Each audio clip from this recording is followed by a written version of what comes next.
Hi guys, KCET 2025 ಅಪ್ಡೇಟ್ಗೆ ನಿಮಗೆ ಸ್ವಾಗತ ಸುಸ್ವಾಗತ. ಸ್ನೇಹಿತರೆ, ಸಾಕಷ್ಟು ಜನ CET ವಿದ್ಯಾರ್ಥಿಗಳು ಕಾಮೆಂಟ್ ಮುಖಾಂತರ ಕೇಳ್ತಿರ್ತಾರೆ, ನಮಗೆ ಸ್ಕಾಲರ್ಶಿಪ್ಗಳು ಚೆನ್ನಾಗಿ ಬರುತ್ತಾ ಅಂತ ಸಾಕಷ್ಟು ಜನ ಕೇಳ್ತಿರ್ತಾರೆ. ಈಗ ಇಂಜಿನಿಯರಿಂಗ್ ಹೋಗುವಂತಹ ವಿದ್ಯಾರ್ಥಿಗಳಾಗಿರ್ಬೋದು, ಮೆಡಿಕಲ್ಗೆ ಹೋಗುವಂತಹ ವಿದ್ಯಾರ್ಥಿಗಳಾಗಿರ್ಬೋದು, ಅಂದರೆ CET ವಿದ್ಯಾರ್ಥಿಗಳು, ನೀಟ್ ವಿದ್ಯಾರ್ಥಿಗಳು ಸ್ಕಾಲರ್ಶಿಪ್ಗಳು ನಮಗೆ ಕರೆಕ್ಟಾಗಿ ಬರುತ್ತಾ, ಚೆನ್ನಾಗಿ ಬರುತ್ತೆ ಸ್ಕಾಲರ್ಶಿಪ್ಗಳಂತ.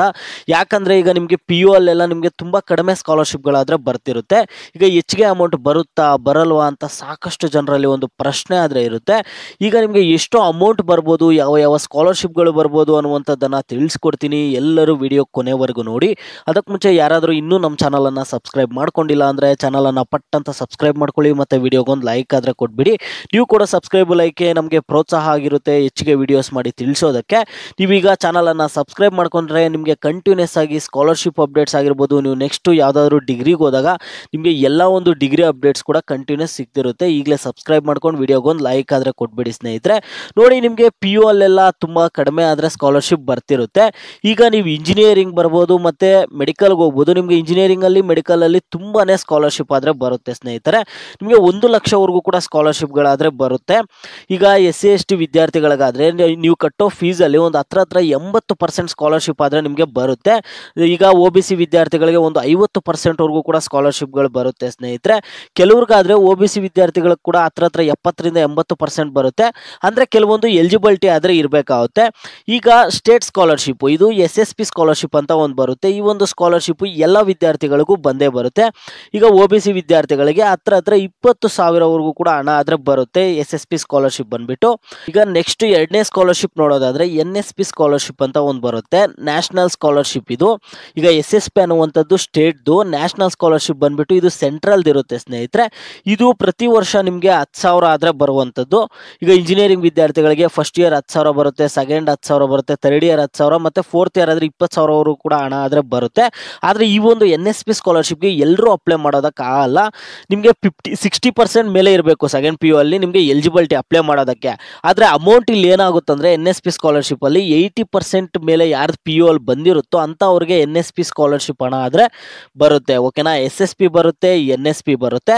ಮತ್ತು ಇನ್ನೊಂದು ತುಂಬ ಅಮೌಂಟ್ ಬರುವಂತಹ ಸ್ಕಾಲರ್ಶಿಪ್ ಅಂದರೆ ಕನ್ಸ್ಟ್ರಕ್ಷನ್ ವರ್ಕರ್ ಸ್ಕಾಲರ್ಶಿಪ್, ಕಟ್ಟಡ ಕಾರ್ಮಿಕರ ಕಾರ್ಡು. ನಿಮ್ಮ ತಂದೆದಾಗಿರ್ಬೋದು, ನಿಮ್ಮ ತಾಯಿದಾಗಿರ್ಬೋದು, ಕಟ್ಟಡ ಕಾರ್ಮಿಕರ ಕಾರ್ಡ್ ಇದೆ ಅನ್ನೋದಾದರೆ ಇಂಜಿನಿಯರಿಂಗ್ ವಿದ್ಯಾರ್ಥಿಗಳಿಗೆ ನಿಮಗೆ 50,000ವರೆಗೂ ಕೂಡ ಸ್ಕಾಲರ್ಶಿಪ್ ಬರುತ್ತೆ. ಇಂಜಿನಿಯರಿಂಗ್ ವಿದ್ಯಾರ್ಥಿಗಳಿಗೆ 50,000 ಅಮೌಂಟ್ ಇದೊಂದರಲ್ಲೇ ಬರುತ್ತೆ.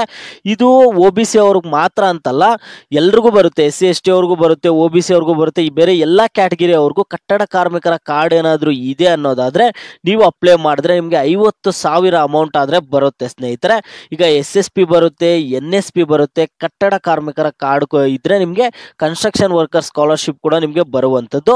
ಮತ್ತೆ ನೋಡಿ, ನಿಮಗೆ ಇನ್ನೂ ಒಂದು ಸ್ಕಾಲರ್ಶಿಪ್ ಬರುತ್ತೆ. ನಿಮ್ಮ ಮನೆಯಲ್ಲಿ ನಿಮ್ಮ ತಂದೆ ಆಗಿರ್ಬೋದು, ತಾಯಿ ಆಗಿರ್ಬೋದು ಧರ್ಮಸ್ಥಳ ಸಂಘದಲ್ಲಿ ಏನಾದರೂ ಇದ್ದರೆ ನಿಮಗೆ ಧರ್ಮಸ್ಥಳದ ಕಡೆಯಿಂದ ಸುಜ್ಞಾನ ನಿಧಿ ಸ್ಕಾಲರ್ಶಿಪ್ ಅಂತ ಬರುತ್ತೆ. ನಿಮ್ಗೆ ಸಾಕಷ್ಟು ಜನ ವಿದ್ಯಾರ್ಥಿಗಳಿಗೆ ಇದ್ರ ಬಗ್ಗೆ ತಿಳಿದಿರಲ್ಲ. ಸುಜ್ಞಾನ ನಿಧಿ ಸ್ಕಾಲರ್ಶಿಪ್ ಅಂತ ಒಂದಿದೆ. ಆ ಒಂದು ಸ್ಕಾಲರ್ಶಿಪ್ ಒಂದು ಬರುತ್ತೆ, 10,000 ಬರುತ್ತೆ. ಅದು ಹೆಂಗಂದರೆ ನಿಮಗೆ ತಿಂಗಳ 1,000 ಲೆಕ್ಕದಲ್ಲಿ 10,000 ಆಗ್ತಾರೆ. ಅಂದರೆ 2 ತಿಂಗಳು ರಜಾ ಕೌಂಟ್ ಮಾಡಿಬಿಟ್ಟು ನಿಮಗೆ ವರ್ಷಕ್ಕೆ 10,000 ಹಣ ಆದರೆ ಬರುತ್ತೆ ಸುಜ್ಞಾನ ನಿಧಿ ಸ್ಕಾಲರ್ಶಿಪ್ಪು. ಈ ಸ್ಕಾಲರ್ಶಿಪ್ ಬರಬೇಕಂದ್ರೆ ನಿಮ್ಮ ತಂದೆ ಆಗಿರ್ಬೋದು, ನಿಮ್ಮ ತಾಯಿ ಆಗಿರ್ಬೋದು ಧರ್ಮಸ್ಥಳ ಸಂಘದಲ್ಲಿ ಇರಬೇಕು. ನಿಮ್ಮೆಲ್ರಿಗೂ ಗೊತ್ತಿದೆ, ಊರ ಕಡೆ ಎಲ್ಲ ಈಗ ಕಾಮನ್ ಆಗಿ ಧರ್ಮಸ್ಥಳ ಸಂಘ ಅನ್ನುವಂಥದ್ದು ಇದೆ. ಈ ರೀತಿಯಾಗಿ ಈ ಒಂದು ಸುಜ್ಞಾನ ನಿಧಿ ಸ್ಕಾಲರ್ಶಿಪ್ ಆದರೆ ಬರುತ್ತೆ. SSP ಬರುತ್ತೆ, NSP ಬರುತ್ತೆ, ಕಟ್ಟಡ ಕಾರ್ಮಿಕರ ಸ್ಕಾಲರ್ಶಿಪ್ ಬರುತ್ತೆ, ಮತ್ತು ಇದು ಸುಜ್ಞಾನ ನಿಧಿ ಸ್ಕಾಲರ್ಶಿಪ್ ಬರುತ್ತೆ. ಮತ್ತು ಜಿಂದಾಲ್ ಸ್ಕಾಲರ್ಶಿಪ್ ಅಂತ ಒಂದಿದೆ. ಈ ಒಂದು ಜಿಂದಾಲ್ ಸ್ಕಾಲರ್ಶಿಪ್ ಕೂಡ ವಿದ್ಯಾರ್ಥಿಗಳಿಗೆ ಬರುತ್ತೆ ಸ್ನೇಹಿತರೆ. ಮತ್ತೆ ಕೆಲವರು ರೈತ ವಿದ್ಯಾನಿಧಿ ಸ್ಕಾಲರ್ಶಿಪ್ ಬಗ್ಗೆ ಕೇಳ್ತಿದ್ರು. ಈಗ ರೈತ ವಿದ್ಯಾನಿಧಿದು ಸ್ಟಾಪ್ ಮಾಡಿದ್ದಾರೆ. BJP ಸರ್ಕಾರ ಇದ್ದಾಗ ಕರೆಕ್ಟಾಗಿ ರೈತ ವಿದ್ಯಾನಿಧಿ ಸ್ಕಾಲರ್ಶಿಪ್ ಅದು ಕೂಡ 10,000 ಬರ್ತಿತ್ತು. ಈಗ ಸದ್ಯಕ್ಕೆ ಅದು ಸ್ಟಾಪಲ್ಲಿದೆ. ನಿಮಗೆ ಸದ್ಯಕ್ಕೆ ಇವಾಗ ರೈತ ವಿದ್ಯಾನಿಧಿ ಸ್ಕಾಲರ್ಶಿಪ್ ಆದರೆ ಬರ್ತಿಲ್ಲ.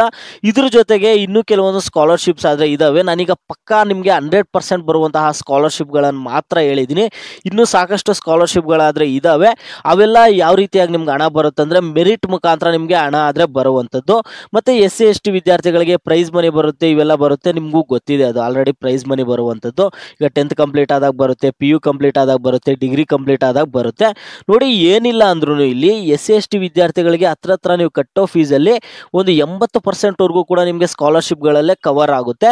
OBC ವಿದ್ಯಾರ್ಥಿಗಳಿಗೆ ಒಂದು 50% ಆದರೂ ಮಿನಿಮಮ್ ಕವರ್ ಆಗುತ್ತೆ ಸ್ನೇಹಿತರೆ. ಇಷ್ಟೊಂದು ಸ್ಕಾಲರ್ಶಿಪ್ಗಳಾದರೆ ಬರ್ತವೆ. ಈ ಒಂದು ಸ್ಕಾಲರ್ಶಿಪ್ಗಳು ಯಾವ ವೆಬ್ಸೈಟ್ಗಳಲ್ಲಿ ಅಪ್ಲೈ ಮಾಡಬೇಕು, ಈ ಲಾಸ್ಟ್ ಡೇಟ್ಗಳು ಯಾವಾಗಿದ್ದಾವೆ, ಇವೆಲ್ಲದ್ರ ಬಗ್ಗೆ ನಿಮಗೆ ಮುಂದಿನ ವಿಡಿಯೋಲ್ಲಿ ಸಪ್ರೇಟ್ ಸ್ಕಾಲರ್ಶಿಪ್ ಬಗ್ಗೆ ಸಪ್ರೇಟ್ ವಿಡಿಯೋಸ್ ಆದರೆ ಬರುತ್ತೆ. ಈಗ ಒಂದೇ ವಿಡಿಯೋದಲ್ಲಿ ನಿಮಗೆ ಕನ್ಫ್ಯೂಸ್ ಆಗುತ್ತೆ. ಈಗ SSP ಇದೆ ಅಂದರೆ SSP ಸ್ಕಾಲರ್ಶಿಪ್ದು ಎಲಿಜಿಬಿಲಿಟಿ ಆಗಿರ್ಬೋದು, ಅಪ್ಲೈ ಮಾಡೋದಾಗಿರ್ಬೋದು, ಇವೆಲ್ಲ SSP they separate video, NSP they separate video, ಈ ರೀತಿಯಾಗಿ ನಿಮಗೆ ಸಪ್ರೇಟ್ ಆಗಿ ವಿಡಿಯೋಸ್ ಆದರೆ ನಮ್ಮ ಚಾನಲ್ ಕಡೆಯಿಂದ ಬರ್ತಿರುತ್ತೆ ಸ್ಕಾಲರ್ಶಿಪ್ ಬಗ್ಗೆ. ನಿಮಗೆ ಜಸ್ಟ್ ಇದೊಂದು ಹೇಳ್ತಿದ್ದೀನಿ ಅಷ್ಟೇ. ಅಂದರೆ ಈಗ ನಿಮಗೆ ವಿದ್ಯಾರ್ಥಿಗಳು ಕೆಲವರು ಗೌರ್ನಮೆಂಟ್ ಕಾಲೇಜನ್ನು ಸೆಲೆಕ್ಟ್ ಮಾಡ್ತಿರ್ತಾರೆ, ಇನ್ನು ಕೆಲವರು ಪ್ರೈವೇಟ್ ಕಾಲೇಜಸನ್ನು ಸೆಲೆಕ್ಟ್ ಮಾಡುವಂತಹ ವಿದ್ಯಾರ್ಥಿಗಳಿಗೆ ತುಂಬಾ ಟೆನ್ಷನ್ ಇರುತ್ತೆ, ಇಷ್ಟೊಂದು ಫೀಸ್ ಕಟ್ಟಬೇಕಾಗುತ್ತೆ, ಏನು ಮಾಡೋದು ಅಂತ. ಅದರಿಂದ ನಿಮ್ಗೆ ಹೇಳ್ತಿದ್ದೀನಿ, ಫುಲ್ ಫೀಸ್ ಅಂತೂ ನಿಮಗೆ ಕವರ್ ಆಗಲ್ಲ. OBC ವಿದ್ಯಾರ್ಥಿಗಳು ನೀವು ಕೇಳೋದಾದರೆ ನಿಮ್ಗೆ ಹತ್ರ ಒಂದು 50% ಬರ್ಬೋದು, ಓಕೆನಾ. ಅದು ಏನು ನಿಮಗೆ ಈ ಸ್ಕಾಲರ್ಶಿಪ್ಗಳಿಗೆ ಎಲ್ಲದ್ರಿಗೂ ನೀವು ಎಲಿಜಿಬಲ್ ಇದ್ದರೆ ಬರುತ್ತೆ, ಇಲ್ಲ ಎಲಿಜಿಬಲ್ ಇಲ್ಲ ಅಂದರೆ ಈಗ ನಿಮ್ಮ ಹತ್ರ ಕಟ್ಟಡ ಕಾರ್ಮಿಕರ ಕಾರ್ಡ್ ಇಲ್ಲ, ನಿಮ್ಮ ಮನೆಯಲ್ಲಿ ಯಾರೋ ಧರ್ಮಸ್ಥಳ ಸಂಘದಲ್ಲಿಲ್ಲ, ಮತ್ತು NSP ಸ್ಕಾಲರ್ಶಿಪ್ ಅಪ್ಲೈ ಮಾಡೋದಕ್ಕೆ ನಿಮ್ಮದು ಮಿನಿಮಮ್ 60% ಮೇಲೆ ಪರ್ಸೆಂಟೇಜ್ ಬಂದಿರಲ್ಲ. ಅಲ್ಲಿ 60% ಬಂದರೂ NSPಯಲ್ಲಿ ಏನಾಗುತ್ತೆ ಅಂದರೆ ಒಂದು 80% ಮೇಲೆ ಯಾರ್ದು ಪರ್ಸೆಂಟೇಜ್ ಇರುತ್ತೋ ಆ ಮೆರಿಟ್ ಲಿಸ್ಟ್ ಮೇಲೆ ಅಂಥ ವಿದ್ಯಾರ್ಥಿಗಳಿಗೆ ಮಾತ್ರ NSP ಆಗ್ತಿದ್ದಾರೆ. PU ಅಲ್ಲಿ 80% ಮೇಲೆ ಯಾರ್ದಿದ್ರೆ ಅವ್ರದ್ದು ಮಾತ್ರ, ಕೆಲವ್ರದ್ದು 80 ಮೇಲೆ ಪರ್ಸೆಂಟೇಜ್ ಇರಲ್ಲ, ಅಂಥವ್ರಿಗೆ ಏನಾಗುತ್ತೆ ಅಂದರೆ SSP ಮಾತ್ರ ಬರುತ್ತೆ.